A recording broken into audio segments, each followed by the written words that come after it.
Best Hakot nomination sa 37th edition ng Awit Awards ang SB19, Bini, pati na rin si Bel Mariano. Dito nga ay parehong nominado sa Record of the Year at Song of the Year ang Bini at SB19. Well, undeniable naman kasi ang galing nila.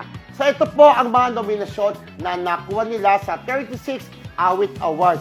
Ang smash hit na pantropiko ng Bini kasali sa Record of the Year, Song of the Year, Best Pop Recording, Best Engineered Recording, Best Performance by a Group, at Best Vocal Arrangement.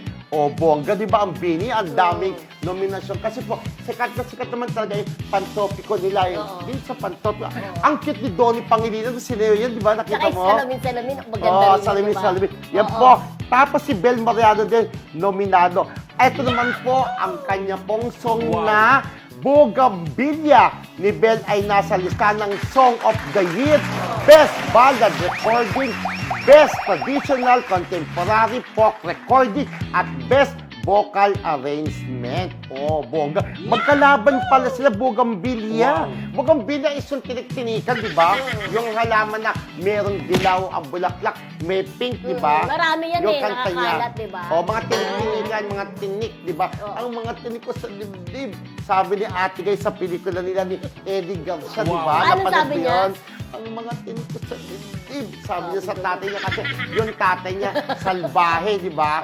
Napakagandang pelikula po yun kay Ate Guy.